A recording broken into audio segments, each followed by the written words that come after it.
একটা সময় ছিল যখন সূর্য ওঠার আগেই একটা গোটা গ্রাম জেগে উঠত। ধানের মাঠের গন্ধ, কুয়াশার চাদর আর মাটির রাস্তার ধুলোয় মাখামাখি স্বপ্ন, এই ছিল গ্রাম বাংলার সকাল। আজ আমি আপনাদের শোনাবো এমন এক পরিবারের কথা, যাদের জীবনে ধান ছিল শুধু ফসল নয়, ছিল অস্তিত্ব। কই গো, শুনছো? আজ গরুর পাটার ঘাস কেটেছ তো? হ্যাঁ গো, কেটেছি, কিন্তু দেখ তো, হাল চাষের আগে একটা বার বাইশে চাল দিতে হবে। শিবু আর গীতার সংসার চলত মাটি আর ঘামের গন্ধে। কিন্তু এই বছর বৃষ্টিটা ঠিকমতো হয়নি, মাটি শুকনো, ফাটল ধরেছে। মনুর পরীক্ষাও সামনে, আর শিবুর মনে হাজার দুশ্চিন্তা। দাদা, তুই এত পড়িস কেন রে? বাবার সঙ্গে মাঠে গেলি না? চুমকি, আমি মাস্টার হতে চাই। বাবা তো চায় আমি যেন শহরে গিয়ে চাকরি করি, তাই না? তুই শহরে চলে গেলে আমায় কে কবিতা শোনাবে? এই দুই ভাই বোনের সম্পর্ক ছিল খুব গভীর। মনু যেমন গরিব ঘরের আশার প্রদীপ, চুমকি ছিল মায়ের মুখের হাসি। কিন্তু সময় কেবল ভালো থাকে না, সময়ের সঙ্গে আসে ঝড়, পরীক্ষা আর অচেনা চ্যালেঞ্জ। ওই বৃষ্টিটা যদি কাল রাতেও না পড়ে, তোর ধান এবার পুড়ে যাবে রে শিবু। যা বললি হরি, তা আমি জানি, কিন্তু বৃষ্টির কি আর পয়রা পড়া আছে? দেখি যদি পাম্প চালিয়ে জল দিতে পারি। পাম্পের তেলের টাকাটা জোগাড় করলি কোথা থেকে? মনুর টিউশন ফিসটা জমিয়ে রেখেছিলাম, ওই টাকায় তেল কিনবো ভাবছি। একটা বাবার জীবনে সবচেয়ে কঠিন সিদ্ধান্ত হলো ছেলের ভবিষ্যৎ আর নিজের বর্তমানের মধ্যে বেছে নেওয়া। শিবু জানে ধান না হলে সংসার চলবে না, কিন্তু মনুর স্বপ্ন তো তার নিজেরই স্বপ্ন।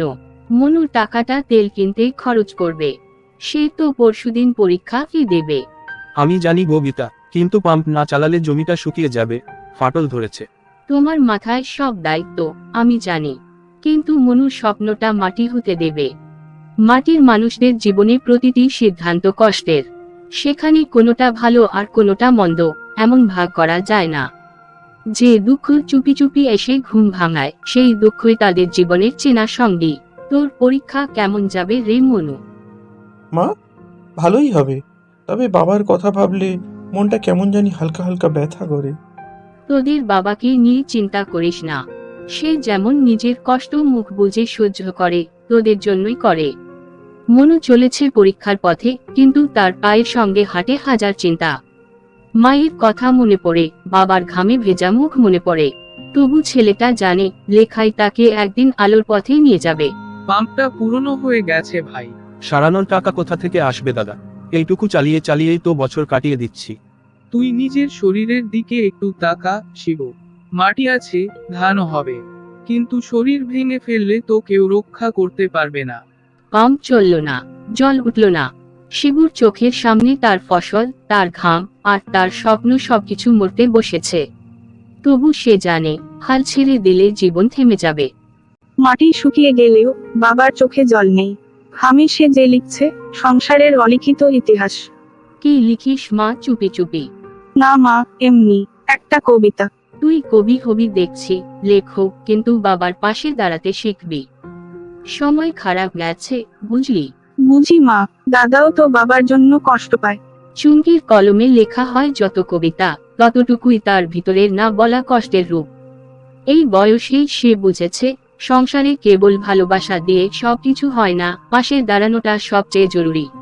শিবু ঝড়ের খবর দিয়েছে, কাল রাতেই যদি পড়ে যায়, ফসল শেষ। তাহলে তো জলই লাগবে না, সব উড়িয়ে নিয়ে যাবে। চাল বাড়িতে তুলে নে আগে, যেটুকু বাঁচানো যায়। জীবনটাও কি বাঁচানো যাবে হরি? মাঠে তখন কেবল বাতাসের শস্য শব্দ আর দুটো বন্ধুর নীরবতা। বাঁচানোর চেষ্টা করেও যখন কিছু থাকে না হাতে, তখন মানুষ শুধু তাকিয়ে থাকে আকাশের দিকে, কোনো উত্তর না পেয়ে। চুমকি, বইগুলো কাপড় দিয়ে মুড়ে রাখো। মনুর খাতা কলম কোথায়? এই যে মা, আমি তুলে রাখছি। এই ঝড়টা যদি বড় হয়, এই ঘর টিকবে তো? আমাদের ঘর অনেক ঝড় সামলেছে দাদা, এবারও পারবে। ঝড় শুধু প্রকৃতিতে আসে না, আসে মানুষের মনেও। যখন জীবন আর স্বপ্ন দুইয়ের মাঝে দাঁড়ায় এক দুর্বার বাতাস, তখন শক্ত করে ধরে রাখতে হয় ভালোবাসার দেয়াল। দাদা, কি হয়েছে? কেমন হলো তোর রেজাল্ট? দেখ, সব বিষয়ে লেটার পেয়েছি। বাবা, তুই তো আমাদের মুখ উজ্জ্বল করে দিলি। কি গো, কি হয়েছে? এত আনন্দ কিসের?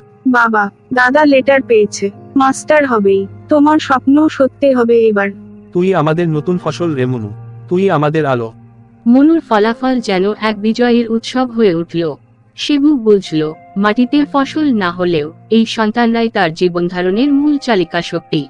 এই বৃষ্টি যেন মায়ের আশীর্বাদ। আমাদের ঘরে নতুন করে শান্তি এলো। এখন জমি ঠিক করে তৈরি করে ফেল শিবু, এইবার ধানের ফলন ভালোই হবে। এইবার শুধু ধান নয় হরি, নতুন করে স্বপ্ন ফলাবো। আমি লিখব এই গল্পটা কবিতায়, নাম দেব ধানের সোনা।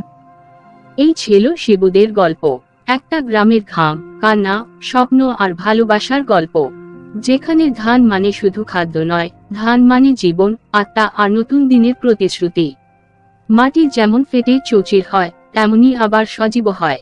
আর মানুষ, সে তো সবকিছুর ঊর্ধ্বে উঠে জীবনকে ভালোবাসে।